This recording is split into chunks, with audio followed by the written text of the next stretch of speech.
love to hear. Drink a good deal of it, make a good meal of it, stick to your old-fashioned beer.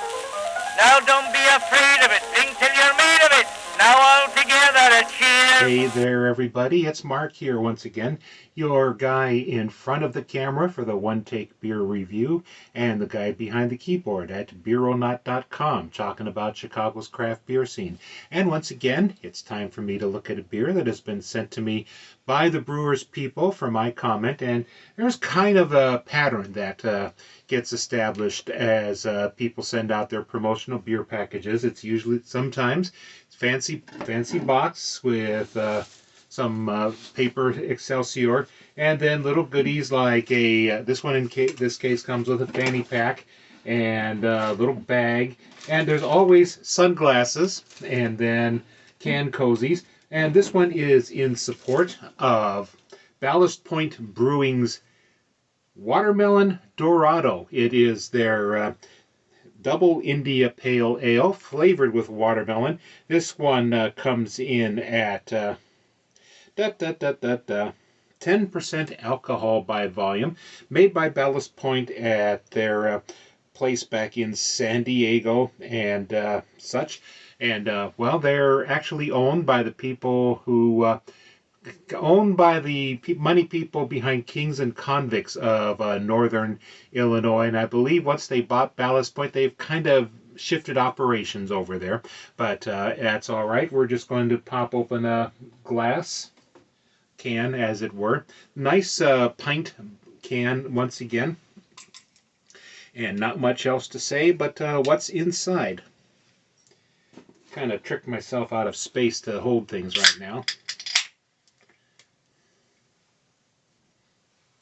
But let's get a nice pour here.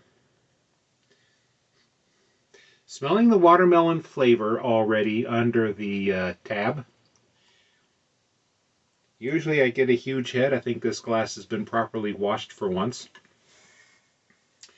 And we can kind of see a nice rather amberish, maybe with a bit of rose to it in the beer itself. Not as much fizz, but still a nice head. And as I said, no, a nice watermelon juice smell. Not the sour watermelon that comes with a couple of beers like that, but just a little bit of fresh fruit puree. Well, it's actually pretty clear, so it looks like it was fermented on the watermelon, and then it looks like it was nicely filtered.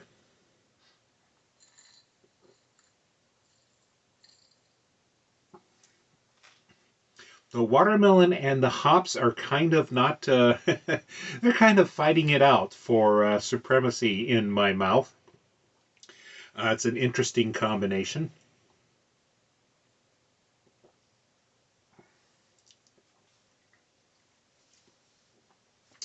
Well, I don't know. I think some people are going to go for this and some won't. I mean, that's, you know, still the trend toward big IPAs with interesting stuff in it. But this is going to be worth trying out, I think. Just for the fruitiness of it. Perhaps it will, if it sits maybe just a couple more days, it might balance out. But this is quite a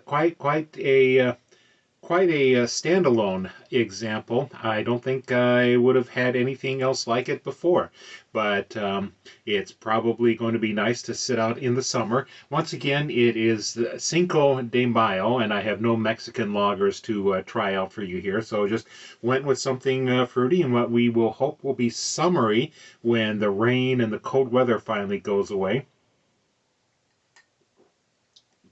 But once again, this is the Watermelon Dorado from Ballast Point Brewing Company. And this is Mark, your one-take beer reviewer, saying here's to summer whenever it shows up. Now don't